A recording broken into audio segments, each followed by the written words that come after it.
This is the Artist Entrepreneur Podcast. We are your hosts, Amanda Ritchie, Noah Dock, and me, Kerry Wee. We're three artists brought together by the love of circus and dance. Amanda from the world of Cirque du Soleil as an aerial soloist. Noah, our academic, and me from the commercial dance world. This is one of the greatest jobs in the world, but it comes with uncertainty. Each episode contains insight on how to pursue art-based businesses. We'll have a variety of guests and have lively weekly discord. Tune in every week to hear our perspectives on the minefield that is the artist's way of life.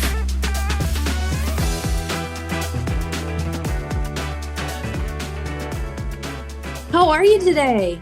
I'm good. Good to see you. I know. So, listeners, I got the chance to hang out with Maya recently, Maya Kramer. I'm going to have you introduce yourself. But she is located in Miami, Florida, and she has got this amazing job as an aerial, like one of the best aerial jobs out there. And I wanted to bring her on to talk about the job, how she got it, what it's like, and then give some advice to some young aerialists out there. Maya, if you would introduce yourself, a little bit about yourself, your position there, and then we'll dig in. Yeah, absolutely. So my name is Maya Kramer. I've been an aerialist for over 20 years. I lived in LA for 12 years. That's where I met Kerry, and we worked together in different shows and with a lot of the other aerialists in LA.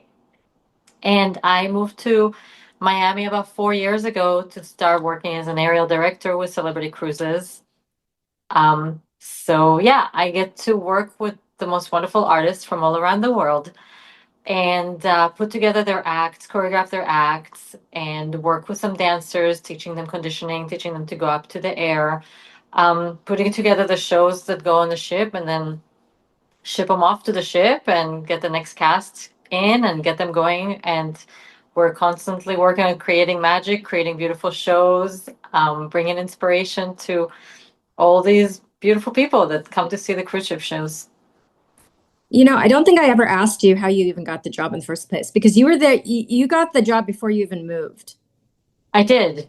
Yeah. So actually you did ask me, so we had this conversation, but I'm happy to have it again. Oh my God, this brain fog of mine is terrible. I did, and I wasn't even drinking at the time. Oh no, it's okay. No, totally sober. Originally, some of our mutual friends were working for Royal Caribbean, and I was trying to get into Royal Caribbean, and it was always like not working out. Something was not working out. I had an interview in person. Actually, do you know Vanessa? She's another aerialist. Vanessa, what is her last name? It's on the tip of my tongue. It's on the tip of my tongue as well. Oh my God, she's kind of tall. She's got like red hair. Yeah. She used to have pink hair. She's really pretty. So I was talking to her. I just got hired to do a cruise ship job performing on Virgin. And I was talking to her and I said, I don't know about going out for 6 months right now. I don't know if it's the right thing to do in my life. And probably everybody was going to be very young. And she said, yeah, I used to work for Celebrity. And she started talking to me about the aerial director job. And I thought that would be a perfect job because then I can go and be an aerial director and go on the ships, but then come back and not have to commit for 6 months. Anyways, long story short, that cruise ship job on Virgin, the ship wasn't ready on time. And they wind up canceling it and paying us for a month, but not having us go on the ship.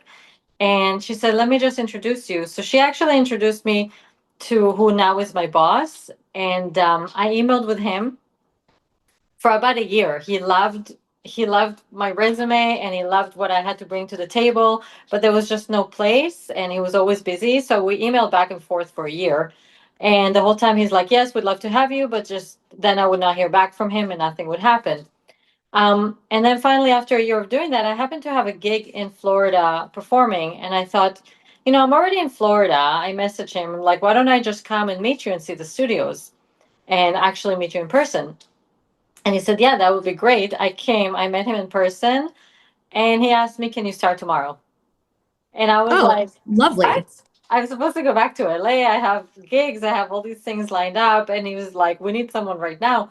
I said, okay, well, I have another week in Florida, so I can take this week and work with you, but then I have to go back to LA. And he said, that's okay. And then he just brought me back and forth. So I would like work in Miami, go back to LA, do some gigs, do the things I was supposed to do, come back to Miami, work again. And I was back and forth for the first few months, like constantly. Um, but yeah, that's how I got started. Actually, my beginning, I only had a couple of hours to learn the job, and then I was on my own in the studio. All the other directors were gone for projects and installs, and I was in the studio just working with all the casts.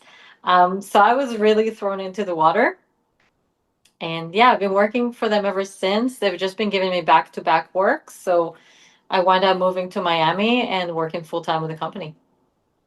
So when you're in studio, like when they threw you in the water in the deep end, like how did you even know where to begin? So, Michael Apari, he was Yeah. working there as well. And so when he threw me in the studio for the first day, I was with Michael, and Michael showed me like everything he could show me in 2 hours. And I thought I was going to have another day with him, but the next day he was gone. So I was on my own, and I knew nothing. I didn't know the shows. I didn't know the music. I didn't know what the artists are doing, but everybody really band together to help me. Like other directors, install directors, vocal directors came. They gave me the music. They gave me videos of the shows. They explained to Okay. me what to do. So yeah, people came to help me. Even some of the artists, because a lot of the artists, they're repeat artists. Like they've done the few contracts before, so they knew the company better than I did when I came in. Um, so yeah, I just brought my experience as an aerialist and as a performer and as a choreographer and started putting the things together for them. But when it came to like actually knowing the shows on the ship, I was really thrown in. Yeah. Oh my goodness. Because Yeah. there's how many shows do you know now? And Oh my how, God. I know most of the shows at this point. So we have 13 ships in Celebrity, and there's three different classes of ships. And each ship, some have one cast, some have two casts. The five newest ships, which are edge class ships, have two casts. And each cast, so right now we're talking about what, 13 ships. Out of them, eight have one cast and five have two casts. So now we're talking 18 casts. And each cast has three shows. Mm, So yeah, so we got probably between 40 and 50 shows that we're teaching them. At this wow. point, I know most of the shows. We do have some shows that are the same on different ships. So, yeah, yeah. And you're in charge of the specialty. So you're in charge of the hand-to-hand people, the aerialists, the contortionists, not Yeah. necessarily the I don't know if we call them backup dancers because they're the meat of the show. Yeah, yeah. They're called the dancers. They're called the dancers. Um, when dancers have to go up in the air, we have a lot of shows where dancers do aerial. Then it's our job to work with the dancers, teach them the tracks, and give them conditioning and help them to get up into the air safely. Yeah, this is one of the most like 9 to 5 aerialist jobs that's not performing that I've ever heard of.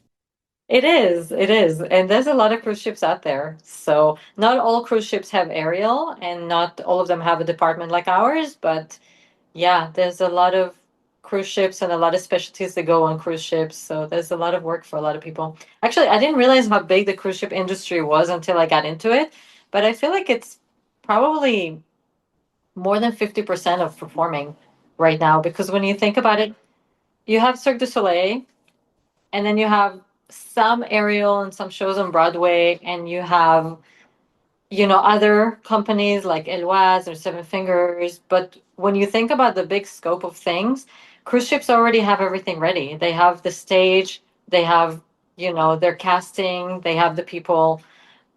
And there's a lot of work and there's a lot of companies. And every company is just launching a new ship every year. So there's just more and more coming.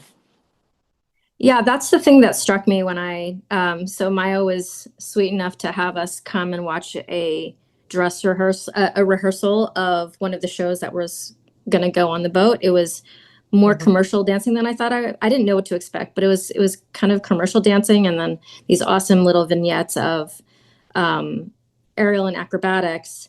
Um, and what I like when I started asking questions about how many shows and how many casts and how many boats, that's the thing that really came to my mind. I was like, there's a lot of work for dancers. There's so much work. And this is one company. Yeah, Think about all the shipping companies. There's so much work. because I feel like now understandably so. There's plenty of dancers in LA that want to like plant their flag in LA Yeah.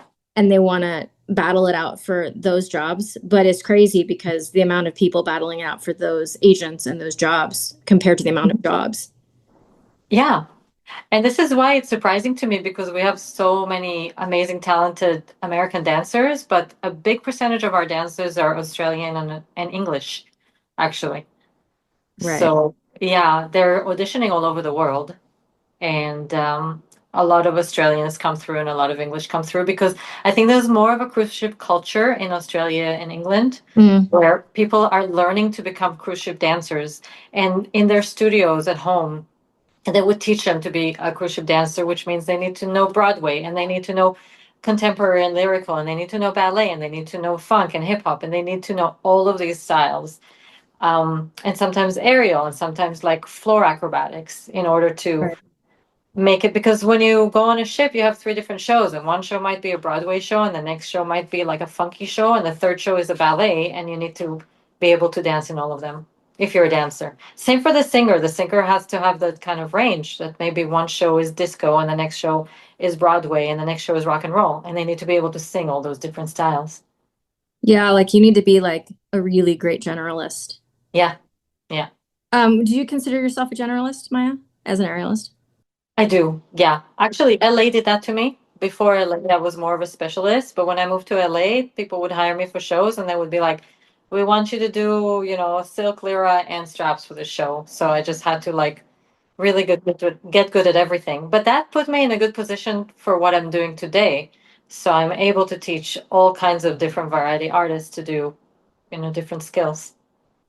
Yeah, I mean, that versatility is just so important. I mean, I think after a while too, when you're training, it's also nice to just spread out on the apparatuses, just for your Yeah. own mental, like the mental sake of it. Okay, so I have a bunch of young aerialists, young dancers listening. hmm Uh, what would your advice be to them? Well, I'll say this first. I feel like they're 2026, not when I started, because that was. I feel like the goal, you need to be really specific with the goal because people they say answer, but there's just so many different ways you can do it. Like if you do a cruise ship, you can work, you have a paycheck, and you're traveling. I think that's Yeah. a really great goal to have versus like getting a world tour where you'll kind of be stuck in LA, like just beefing it out with other dancers to get those jobs. And then those jobs are so few and far between. It's true, yeah. Another great thing with cruise ships is that you don't have to pay for rent or for food or for anything for 6 months. I mean, the only thing you have to spend money on is if you want a souvenir in Italy, you know? So you also get to save that money. And a lot of people will take a few cruise ship contracts and then put a down payment on a home or something, you know? Yeah. It's another really good thing to think about. The only thing is if somebody's okay with leaving for 6 months. I mean, it's amazing because you get to travel the world and you have your little family with your other cast members and it's fun. But some people are not okay with going away for 6 months, you know? Maybe they want to stay in one city or maybe they have a relationship or a dog or some reason where they don't want to leave. So if it's right for you, I say 100% go for it. There's so much work out there, but just make sure that you're good with it. Like we have one of our artists recently, she's super sweet, 22 years old from Russia, and some days she would cry because she missed her parents because she's young and she's not used to being Yeah. so far away and her English is not very good. So, that's the only consideration I would say. But I think most LA dancers already left home and already moved to LA. So I know they have it in them if that's what they want to do. Well, and I can imagine like you see these dancers and these aerialists, maybe they do one contract and maybe a second one. When you see them again, I can imagine that you see their development because performance, Absolutely. right? Absolutely. Yes. You're performing for 6 months. And on top of that, you're performing all these different styles. And you might have learned something that you've never done before. And I also see a lot of dancers like, doing some aerial on the contracts and getting better and better. And then before you know it, they come back and they're like an aerialist. Yeah, because they can train on the ship, right? Yes, it kind of depends. If they do go up in the air in the show, they can train on the ship. If Okay. they don't, they can't train on the ship. Got it. Got it. So yeah, and even when they train on the ship, it's only conditioning. But sometimes it's all you need. Like we had one girl, she was amazing. We had this show that was quite a lot of aerial for the dancers in it, and she was the weakest one. She was this beautiful ballerina, and she couldn't invert. She couldn't do anything in the conditioning session. She was struggling more than anybody. And she went ahead and she did the contract. And after the contract, she said, I really want to be better at this. And she went home. I don't remember where she's from, Georgia, maybe, or something.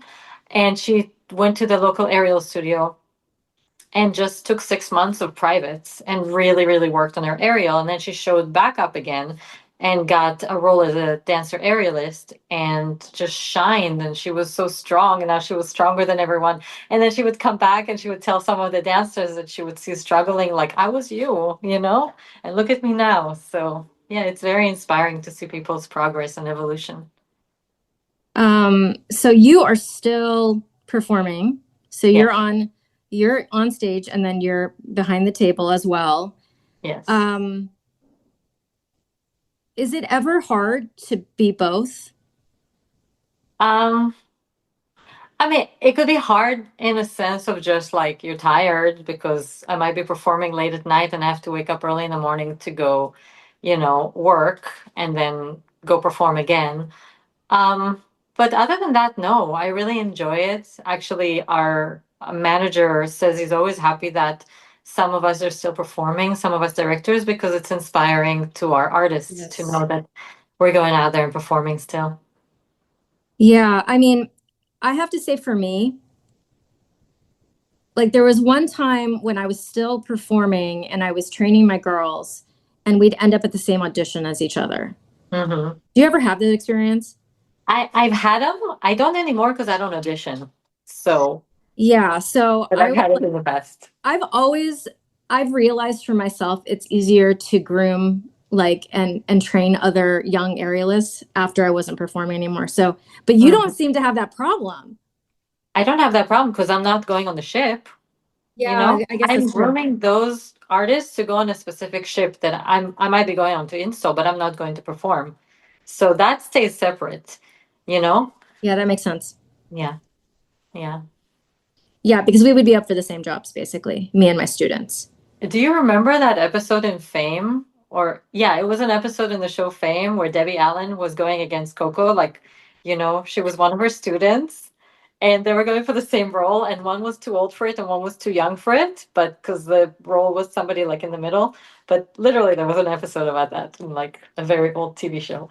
Well, because I have the experience, but then I'm getting older and they don't have the experience, but they're like fresh Mm. face. So Yeah, that was a little challenging for me there at the end of my performance because we were going out for the same things. But if it's structured where you're not going out for the same things, it makes sense that you would never feel those things because yeah. it's not like in your face. Exactly. Plus, I don't go out and audition anyway. Like the places where I'm performing, I get booked directly because they know me. So Yeah, yeah, yeah, I'm not in a place of auditioning because if I was to audition for something, most likely it would be something that would take me away from my current job that I love and yeah. want to go away for. So, what about leaving LA? Do you ever have regrets about that at all? I mean, I know we talked about this. No, I didn't want to leave LA at all. I had no interest. I loved LA. I loved my life there. And it wasn't after I left and looking back that I'm going like, oh, I'm so much happier now. And nothing against LA, but I am much happier now. And it's funny because I've been having a similar conversation with a lot of people who left LA. There's something about it when you're there that it feels like you're in the best place in the world, and when you're not there anymore, you're like, actually, Actually, I, it's I nice. don't miss it. I miss my friends. Yeah, me too. That's it. Yeah.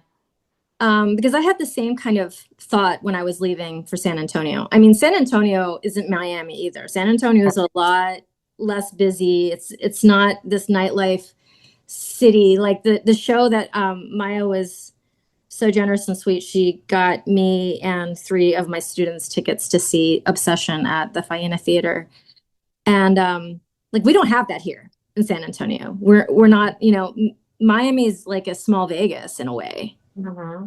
It is. I mean, think about it. You know what's really surprising to me when I think about it is that in all of the US, like such a large country with so many cities, how many shows do we really have in the US? Like take Broadway out and take Vegas out. Okay? If we take away Mhm. Vegas and Broadway, how many shows did we have in LA that were residents? Like Not a lot. nothing. And LA is like it's LA, you know? And then you have Zinzani up in Seattle and in Chicago. And and then we have the show in Faina in Miami. But when you think about it, like there's Myrtle Beach.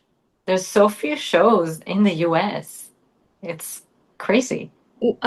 Why do you think that is? I think the US audience is just not, Americans are not built for that so much. Like if you look in Europe, especially places like Russia, they're really, culture is everything. I used to live in Europe and culture was so important that as I was a dancer before I was an aerialist, and when I lived in Europe, I was working as a dancer and they would fund classes for you and they would fund if you had to go to an audition, they would pay your train ticket and they would pay your hotel in that city so that you can go and audition because that is your job. You know, the culture is being funded by the government and you have beautiful opera houses and you have beautiful ballets and it's just something that you don't have here in the US. Mostly everything is funded by somebody who wants to create something but not really by the government and by, you know. Yeah, there's not a systemic support of arts in America. Yeah. Yeah. Uh, I don't know. Did you ever know the name Kati Jean? No. She's a choreographer in LA, and I worked with her a lot when I was younger. And she would always say, because she's French, she's Yeah. like, in France, Yeah. we are we're important. Yeah. Artists Yeah. artists are the soul of the culture of the city, Yeah. and we're supported. And here we're just, it's like you have this dream and you're half broke and trying to make it, and the shows don't have funding, and Yeah. you know. But the show that I saw in Miami at the Faena Theater, like the tickets are not cheap, They're but very that place expensive. was the place was full. Like there is an audience for that show, and the show was incredible. I mean, the fire act, I couldn't believe how much fire they had on that stage. Hmm. It was a blaze. I was like, oh my Yeah. God, they went for it. Yeah. No, it's a beautiful show. And it's been going for a long time. I think it's been going on for like 10 years. They change every year to 2 years. They change the shows, but it's been going for a long time. Um, can you imagine choreographing a show in a residency? Um, I can't actually, that's what I was doing in LA right before leaving. I was, Mm, I put together the show for it was called the Agalev. Now it's called Romanov. It was Romanov before, but that show never came to be because they ran out of money and closed the place before the show ever took place. mm. So yeah, I can imagine. I'm doing a lot of choreographing for my current job now in celebrities, so I'm good with that. But yeah, my husband and I have been talking about creating our own show and like putting that whole thing together. And we might do it at some point. Okay. Yeah. So Maya and her husband are the hottest couple ever. Oh, thank They're you. they're strap they're straps duo, and I wish I got to see you at Queen. It was a busy week, but Yeah, I yeah, you guys are awesome, and we were talking about it. How awesome is it that your aerial partner is your actual partner? I know. This has been one of my greatest dreams, and I'm just so grateful every day that I get to live it. And it was one of those dreams that I didn't think would come true. Like, at some point, even thinking finding a decent man, whatever he does, would not come Yeah, true. yeah, yeah, So yeah. not only did I find an incredible man, but he's also an aerialist and he's also a dancer, and we come from the same background when it comes to arts, and we're thinking the same, and it's just beyond my greatest wishes and expectations. So I'm just so, so grateful every day. Yeah, Yeah, Oscar is such a gentleman. He's so nice. he is. Okay, so for all the young artists out there, if you have any advice for them as they navigate our industry. Hmm. Yes, lots. First of all, I would 100% consider cruise ships.